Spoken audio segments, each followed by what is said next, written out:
mbote na mino bandi ko balandi ya canal télévision na ndenge bozali ebele lisusu mokolo lelo pona kolanda émission na bino po na mboka mokolo lelo tozongi lisusu na bayi moko ba structure ya mouvement de libération du Congo oyo mikolo eza na moto eko bima makasi oyo babengi bon force one semaine passée tozaki na maître Didier Kimbumbu wa zongi supo na mokolo lelo kasi lelo particulièrement bayi biso bilenge na kata force one oyo na ba moto ko solola ba transmettre message na bandeko na bango bilenge nazali na ndeko Jean-Pi Mbole oazali bon rapporteur ya force one mbote na ndeko mbote ndeko journaliste esengo ya komona o lelo parmi biso merci ngape na sepeli pona boyambi na yo. Voilà nangambo musu nazali na ndeko Mathieu Ligbagba oazali bongo chargé ya relation la force one mbote ndeko journaliste esengo komona yo akoyamba o pe akoyamba biso lelo totondi na CNN pona biso maître Didier Kimbumbu oyo tofungola ki masolo ya force one ye pazali na biso mbote maître mbote ndeko Purus esengo pona koyamba biso lisusu na plateau na yo pe mbote na bandeko nyonso balanda biso na itando moke. Voilà na kobandana na bandeko oyo toyambisi kalo kwa pona bango la yimba na liboso na émission na biso to bandi na coordonnateur non rapporteur parce que vous allez rapporteur tozaki na maître Didier Kimbumbu to solo la ki ya solo mais bilenge musu balanda kiti yango kotuna force one ce que yo le expliquer na bilenge force one ya lini.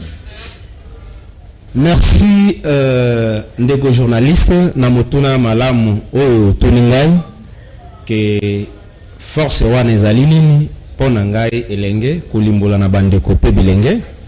Force one ezali structure kati na ba structure ya sika oyo eza na kati ya lingomba na biso MLC oyo totalaki pe tomonaki ke esengeli na biso jeunesse to réfléchir to tala to manyola to kundola tomonaki ke esengelaki to sala lingomba ya force one pona koluka kosala ba leader ya sika lokola leader na biso ya monene Jean-Pierre Bemba.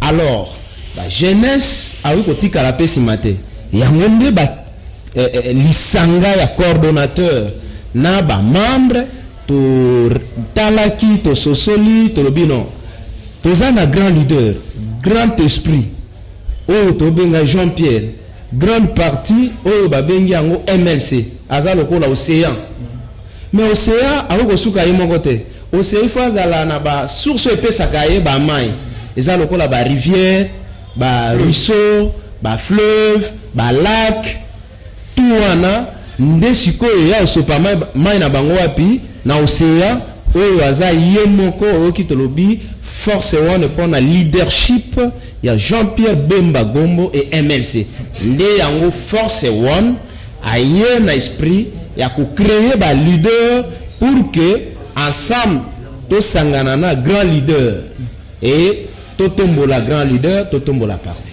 Voilà ndeko chargé la relation na yebi ke tango bibu ngabo former ba leader bato bazali bisika éparpillé ba leader musubi bo yebi pété bato moko bo bavanda na ndako ba milanga ba musu ba étudiant ba musu pe bazata musu ba musicien maza leader o pe ke na mosala na yewana ya langa nzembo akoki ko contribuer. Alors beaucoup approcher bango na munene. Merci ndeko journaliste biso na kati ya sirti ya force one yango mokumbo tozui pona ko identifier ba leader kati ya ose ya République démocratique du Congo pe ose ya mouvement de libération du Congo yango tozoko luka ba vrai leader parce que lobby tozana posa ya président national ya mouvement de libération du Congo pour azala au sommet pour comme président de la République pour comme président de la République et c'est tout ça la nini et c'est tout luka ba leader oyo tokopesa population na biso po bango bapona bango bazala lokola balobeli na bango puisque lobi tomonaki na maponami awa moto mosusu abimine kaka lobi te ye azali moko ya MRC mayebi MRC te mais mbala moko ayeba pesi ye ke yazala candidat na kati ya mouvement de libération du Congo mais tango lobi azui pouvoir même makambo ya MRC ayebi te même koloba soloka ya MRC ke MRC vivant mouvement de libération vivant ayebi te okomona soko tuniye ayebi te yango force wani yango ye koluka ba leader au sein ya mouvement de libération du Congo au sein ya République démocratique du Congo esika nyonso bango bazali po baya esika moko po bunda bitumba oyo ya mwana mboka Jean-Pierre Bemba Gombo. Alors totolo ba ndeko so na zongi pa ya ndeko rapporteur donc force one ezali quoi école ya parti. Ok, force one azako identifier ba leader pe azako former. Mission na ye ezali ko identifier premièrement après avoir ko identifier il faut récupérer comme chargé de mission à lobby. Après qu'on récupère, il faut former parce que leader, il faut la bien former pour que au produire nini au côté na kati ya mouvement à cause bateau peut à former bango na ba objectif na ba mission au yazo kende ko sala pour atteindre objectif moko au qui chargé des relations à lobby. Objectif ezali komema kumu ya ekolo na ibonga wana komema MLC na majorité absolue komema parti na vision ya mokonzi ya lobakake mouvement de libération Congo ezala libéré totalement ezala lisusu te ba négociation bani non ça veut dire amener pays na biso mototo asepela batala etumba oyo ya lobakake ako libérer Congo eko sepela na nini ba mona yango. Donc après avoir identifié ba ko zoa ba leader wana ba former bango ba doter bango na ba capacité oyo leader akokozala parce que azali moto ya masse mais kozala moto ya masse ndenge nini soki oyebi eloko yango oyelite pe oteyami malamu te. Voilà. Alors yambo toto ke pas à mettre Didier parce que n'avait bien mettre Didier le quoi coordonnateur to le bapé moi mingi na ngina tout na de alors et là on est ici au salipo bo benga bandeko wana ba leader to peut bo approcher bango bisika bazali. Merci ndeko journaliste. Je crois que tout la saki sont officiel. To benga ki bandeko bayaki ndebiso to banaki ko kanisa. Mais to monaki ke au sein du mouvement de libération du Congo ba leader bazali. Mais to monaki sale tondaki. Même lelo tozo ba ndenge nini ya ko gérer bato wana bazo ya kusi bato nyuso ba sepeli na makanisi oyo force wana ye na okati ya mouvement de libération du Congo. Yango tozali ko senga toujours na bande ko bisika nyuso bazali na étendue nyuso ya République démocratique du Congo. Bon nyuso bazana ba posa ya ambition ya ko servir mouvement de libération du Congo. Bon force wani ezoko datifier d'abord ba leader au sein du mouvement de libération du Congo. Alors, il y a cherché la relation. Na réébi na kati ya MLC ba structure ezebele avenir Bembezali les amis de Jean-Pierre Bembezali coordination de Bembiste ezali. Alors, relation nini bozali na ngo bo koti déjà na bango pour sensibiliser on va itali pe force one. Est-ce que Montoya les amis de Jean-Pierre Bemba à cause appelle la force one ou bien Montoya venir Bemba à cause appelle la force one? Merci Hollande qui a rapporté à l'Oba qui a dit que Bisso Tozali Force One au sein du mouvement de libération du Congo a outi ko talisa que MSC za lokola maya océan lokola fleuve eza lokola to banzete mais babita pezali po nzete pengama il faut babita pezala yango moni basiriti wana ezali tozali na carte biso nyusu tozali na carte ya mouvement de libération du Congo comme betape ya nzete oyo zo sala ke mouvement de libération du Congo ezala océan oto bengi mwana mboka Jean-Pierre Bemba Gombo président national de libération du Congo. Voilà. Coordonnateur na baluke pa na yo nega motuna na tuni de quoi parce que avant okende ko landa bato na libanda il faut tala nano bato ba na kati ya océan na yo otali ba fluide na yo ni so ndenge za ko ya obigete mayo yo il faut to canaliser ngo mala mona mayo. Alors mouvement de libération du Congo za ba structure belé. Est-ce que so bo déceler leader moko boye leader moko latin na structure songolo beaucoup de gens qui ont joué et vous avez débauché. Merci pour la motuna. Tellement il est malade. Il y a une philosophie. Il y a un mouvement de libération du Congo. Philosophie on est que comme nous sommes un parti républicain, statut Nabiso Ezali, règlement intérieur à statut et à parti Ezali, dynamisme et où tu as une base pour nous remettre dans le sommet. Donc les énergies, il y a bouillonnement, il y a réflexion, il y a intelligence, il y a combat politique et où tu as une base pour matiricolo. C'est ça le MLC. Donc pyramide ils a bien faite et puis ils a ordonné et puis ils a bien respecté. Ça c'est des 1, ils a renversé. Il y a mis balé. Force One MLC a ouvert. Ils ont ouvert, c'est-à-dire dans interne, puis externe. Dans interne, on a niveau interne. Dans la structure officielle de la partie Zali, nous avons à peu près 70 fédérations. La fédération des actifs dans la commune, dans le secteur, dans la localité. C'est bien structuré. La hiérarchie est bien respectée. Il y a mis balai. Tout ça, il y a un foisonnement interne, il y a une structure spécialisée. Il y a un carré FR. Vous voyez bien, il y a Avenir Bemba. Il y a une association qui est les fourmilières Bembisti. Il y a une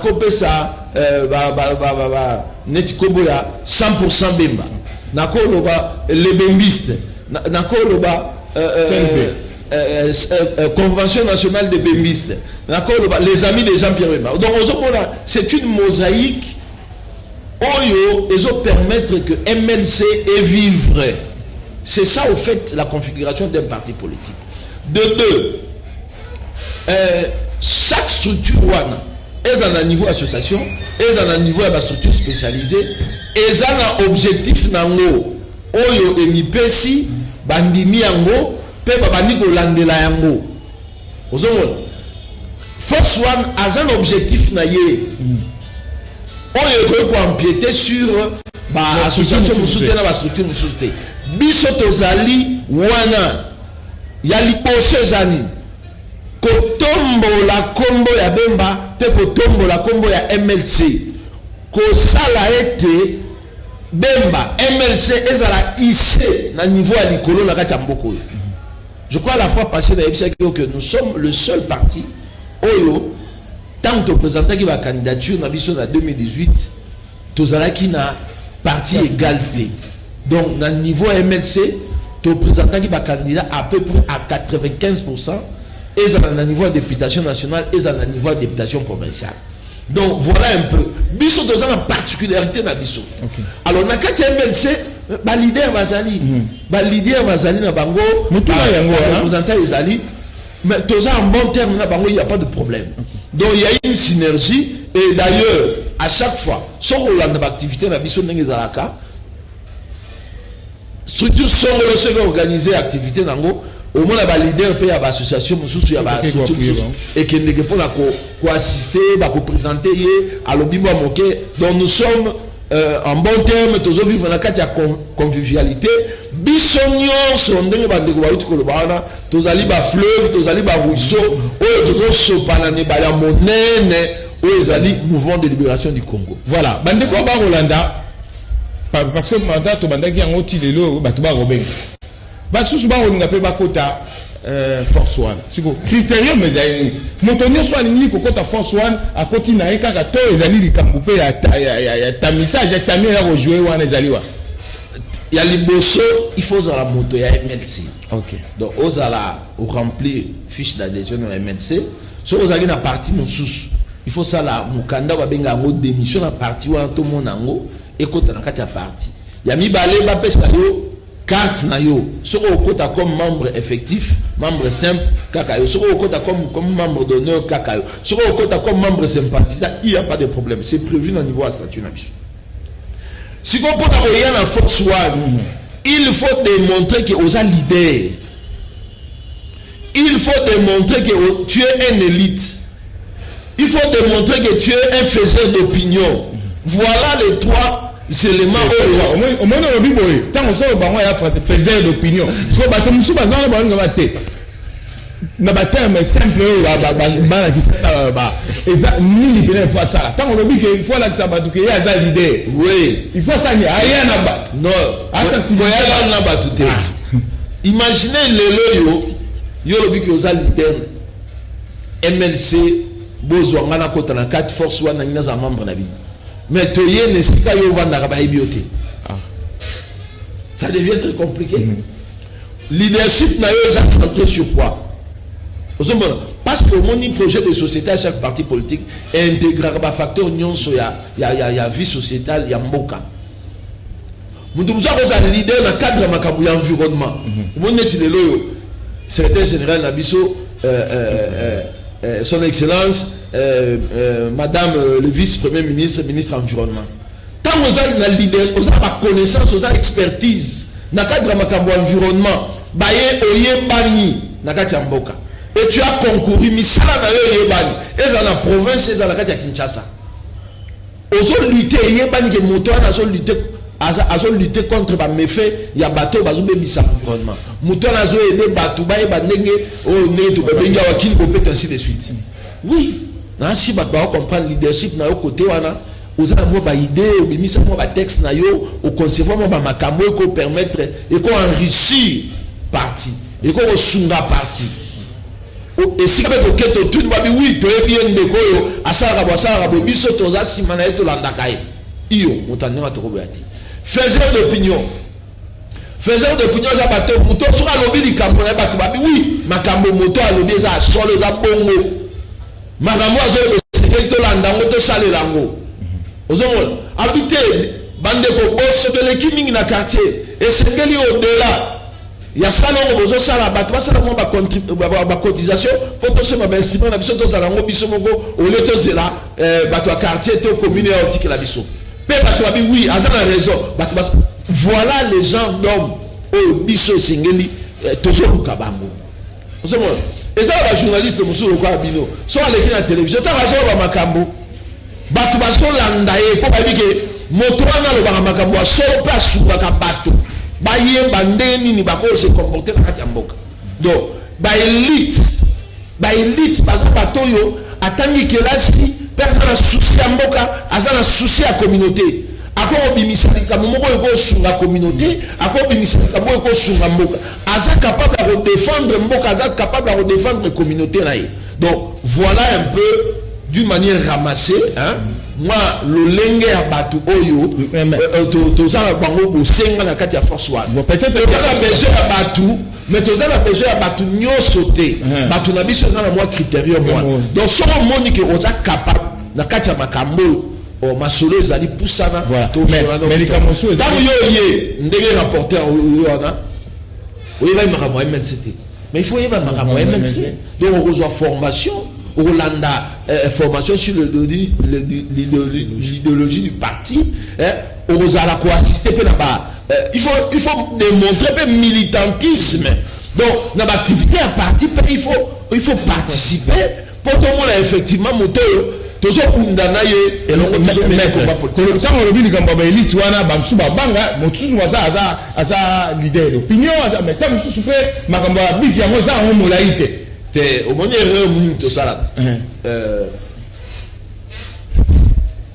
moto moko batuna e motu balobi yo za politicien monene na kati ya mboko mais yo tanga na université te olobi nini alobi ba génie ba sama pona okota na université te ozola hein Donc ba leader ba élite baza na plusieurs secteurs. Aucun n'est pas ba maman maraîcher na ba association ba maman maraîcher ba leader na bango ozomona bazo lakisa batu ndenge na osala misala et c'est pas qu'attendre à l'université non à cause de la moto ba former na ba ONG ya makambo italia ya osala biloko na a commis pe la leadership à recentrer ba tebele a commis ko aider bango a commis ko sunga bango a bani ko former bango c'est pas seulement que élite il y a beaucoup il y a autant non c'est cause de la élite c'est celui qui au fait au-delà de la connaissance aux anglo la makambo itali et classe aux apuntos la vision moko il y a moi musika tango ozomona musika bi bande ndenge bozo kanga nzela oyo mukolo mbule ko yawa biso to kozindawa vous voyez des élites des gens qui interpellent les consciences des gens ce sont les élites. Élite des gens qui ont le A plus A égale A carré, 2A pardon, A fois A égale A carré. Non, c'est pas ça, les élites. C'est pas que vous avez autant que le banxium, alors Pythagore, à l'Obibo. Non, ce n'est pas ça. Voilà. Alors, ndeko Mathieu Narozongelayo, awa, ba pesi critérium. Bato soupe ba rosé là. Ba activité za nini parce que bato ba rosé ba mo bato mususu bazala moi kilo pour pousser la zone ko kende kuna pour adresse ba ko pesa isika ba ko mona numéro ba mo attend sous kilo est-ce que vous prévoir ba descente vers bato na ti ba bi ba maman maraîcher biso to na yemi so ke na njili wana au mona na ba maman maraîcher ta suba na zebele zinga manji ba so saka bila. Vous avez changé pour quitter pas à Batouana, pour quitter na université, pour quitter exactement. Des journalistes. Merci beaucoup d'abord la question où tu kotuna na force one toza na programme.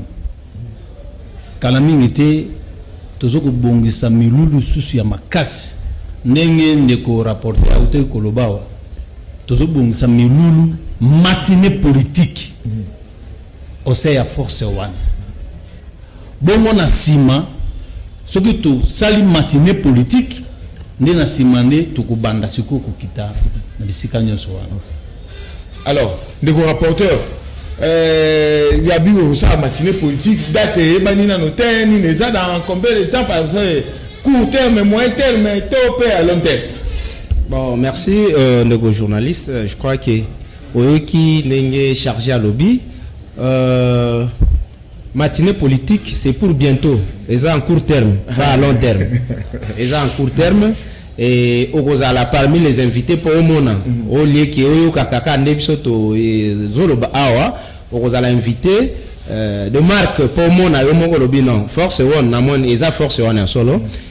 Matinée politique, ils ont prévu dans quelques jours Awa, Tokotin de l'Olukasa invitation. Toko descendre na terrain.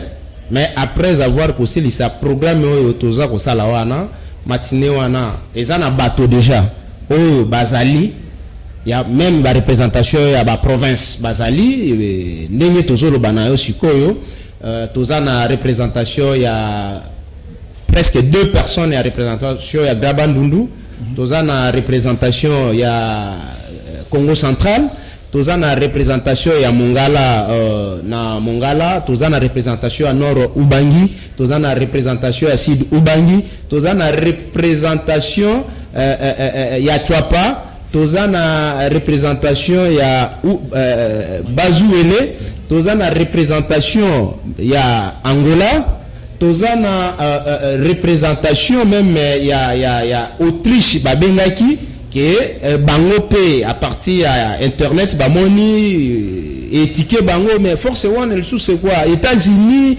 et comme na Congo na MLC c'est quoi alors leur bazui ba explication c'est comme ça que ba lobby non ba bengi de fois bako intervenir même par vidéoconférence toujours bunda ba moyen so ko remis parce que sollicitation comme une étranger makasi mais à quand force one il y a Nord Kivu parce que kuna bo réclamer mingi leader a réclamer à quand force one il y a Kasai sauf que au katipo nazala ko cité pour le peuple comme les présidents non na lobby na Congo tozali représenté partout dans 26 provinces. Okay.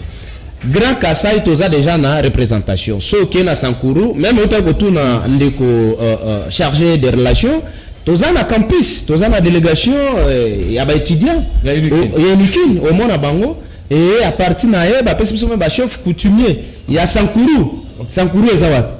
Ils ont na Kassai. Voilà. Cela veut dire qu'on a la trop précédé, tout est là. Comment il est en Autriche? Nabimi na Autriche pour ne pas kantsage olinga yo tuna question pourquoi bozaka kana niveau national alors on a touché peu à niveau international pour comprendre que Force One ce n'est pas seulement Moni Awa Force One c'est une grande machine yepona soulever leadership et président national et il y a parti na biso MLC et yango représentant il faut passer dans matinée politique parce que professeur il y a politique qui va pour comprendre vision mission il Force One après sikoyo ndeko projeter sikoyo descente tout consort en dehors de ça à peine à Kinshasa tozana représentation il y a district Tchango toza déjà na district ya Tchango représentant bazali Lukunga représentant Bazali Muamba représentant Bazali Funan représentant Bazali donc tout est là sauf que aux ala qui pressé mais les jours à venir dans un bref délai qui t'a tout ça descente na bino longo na micro so to qui t'a rappelé sur so so que bon même so na Autriche so que l'hôtel là vous appelez malade il faut que Jean-Pierre Bemba c'est un leader national et international. Le MLC aussi c'est un parti national et international. Donc ce regard au bandi marambo Jean-Pierre au bandi marambo MLC, tu verras comment les gens vont affluer. Donc, ils ont le côté forcé en côté. Batou déjà Bazali, ce sont des choses qui se font d'une manière naturelle, pardon. Et puis Batou, il y a MLC Baza éparpillé dans le monde entier. Batou Balinga Jean-Pierre Bemba Baza éparpillé dans le monde entier. Pourquoi Balinga Jean-Pierre Bemba? Au fait, c'est là la question aussi. Jean-Pierre Bemba incarne un leadership. Il y a cohésion nationale. Et car dans le leadership, il y a développement en Boka, il y a sécurité en Boka. En portant même Nabaïde Naï, dernièrement, il est sorti médiatique Naï, mais tu vas se payer quelle sagesse. Alors, devant Ndako Ezozika, tu as assisté Ndako Koufa, na moto, ou bientôt Bimaloko la taba, pompier, pour le rosier moto. Pour la stabilité en Mboka est important. Ce qui te dit qu'il Mboka est dans l'instabilité, mais Bangouna, pas plus tard hier, Bakani, et camion Moko Boene, Touloukou, Yaba, Indo-Pakistanais, na Kati, ça dit moto, ça semble dans la Mboka. Oui, que Bato Moussoussou, na autant que comme nationalité, on a été pour ne pas friser un certain nombre de conscience. Moto, ça na Mboka, et ça na bande ko Moussoussou, baza étranger. Azala mboka la esika zali azo sambela nzambe ke akota na Congo tango wa Congo sambela ba bima akota na Congo aya po ba ebisie ke na Congo kuna ezali mboka moko eza béni. C'est comme ça que batu ba utukanga ba na frontière un camion na ba étranger na kati ba ngunza mi lokola ba nyama ba kanga mi lokola ba sabi bazo nga ba kota na Congo po Congo eza mboka kita. Congo est un pays béni. Il y a un moment même avec Dieu, nous vaincrons. Parce que tu es bien important sans âme. Donc, Jean-Pierre Bemba MLC, beaucoup limité Jean-Pierre Bemba. Voilà. C'est-à-dire, au moment même, Jean-Pierre Bemba outil, Tanga Bimina la Ayawa, il n'est pas venu main vide. Il est venu avec un programme électoral. Donc, en fait, voilà un peu ce que je pouvais. Voilà. Motuna ozala parce que tu comme na suka. Bato nyoso ko bengisa ba leader wana. Soki ba il faut que ba ko bénéfice na bango ozala nini sur le plan mingi parce que il y a parti politique sur le plan politique ba ko gagner nini soki ba koti na kati force wa. Mais parti politique mosala na ezali kolinga ko bunda etumba ya politique peut participer dans ma ponami pona koluka kozala na kati na ba institution ezwaka ba décision pona kotambisa mboka. Donc moto oyo azana posa ya politique pe azana kati ya catégorie wana mais MLC zozelaye force wana ezozelaye aya elongo tobunda maponga meyeto tobundi na kati tolongi to atteindre tout d'abord objectif ya parti, c'est-à-dire tous les besoin la bango ba ya to concourir ensemble pour to bunda combat politique ya parti na kati ngami oyo ba bengi ngo maponga mieux osamba kati ya mboka pour to yise parti za likolo to permettre Jean-Pierre Bemba Gombo na ba makamunyoso oyo etiami na mesa likolo na ye en termes ya programme pour kobongisa mboka makambo wana MLC atia kuna misala pour mboka na biso et que de liboso. Voilà ce que nous pouvons dire à ces gens. Le roi balinga Jean-Pierre Bemba, porte est ouverte, tout ça c'est la libango.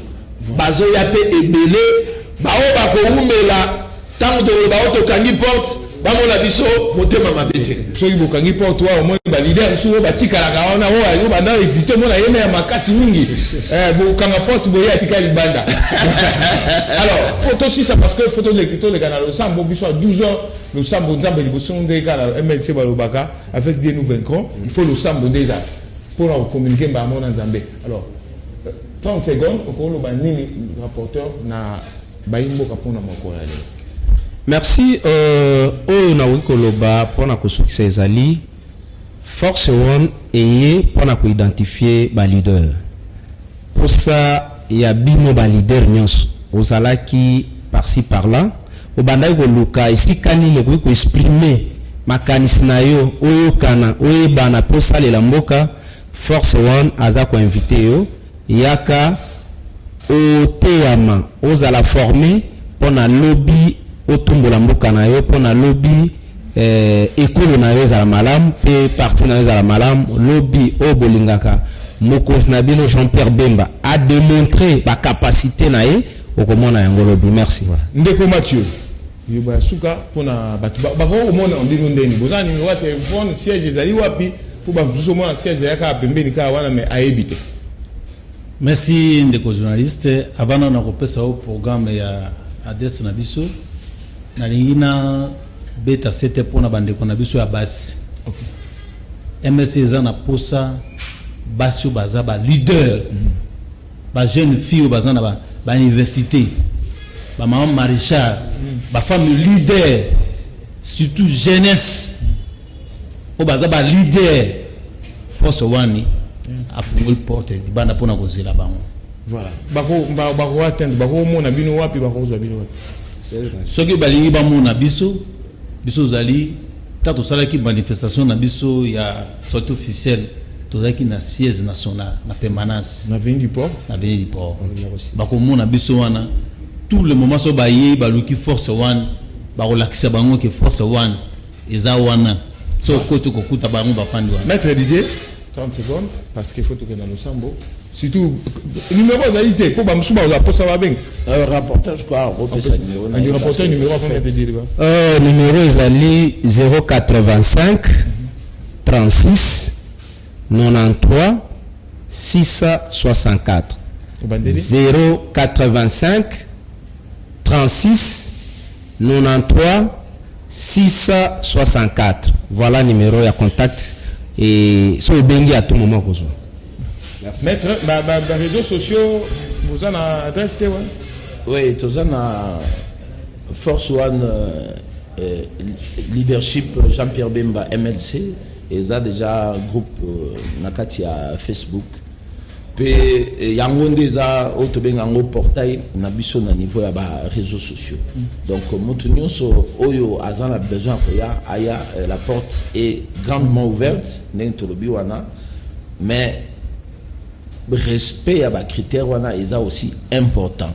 Au-delà de ça, toujours lancer appel na bandeko nyonso ya RDC était mboka na biso tozana bitumba makasi na bateau ezaba ADF. Nous sommes de cœur avec bateau bazana à l'est. Tolingi était gouvernement, il y a premier ministre Sama Lukonde oyo ekoti e bandi misala basala ba effort pona ko sunga bandeko na biso ya est guerre wana esila to sengi na ba pasteur ba homme de Dieu ba homme épris de paix baluka ko bondela po kimia ezonga na mboka na biso. C'est au fait le message au to ko lo ba pona bandeko na biso ya est bazo souffrir dans ba massacre pe to sengi na justice biso toza vraiment na posa été ba tribunaux spéciaux etia manakati na mboka po bato basali bambeba ya ba crime kuna ya ba génocide ba viol ba sambisa bango pe ba so ba moni que baza coupable bazwa pe etumbo na bango ndenge esengeli. Force One est partout, c'est ça notre slogan, Force One pour le leadership de Jean-Pierre Bemba et du MLC. Force One partout. Voilà. Tosukisi awa kwa mettre le ville kambalo sambo po ete kimi kota na est yango tutiki esika na losambo. Tokutani vendredi quoi.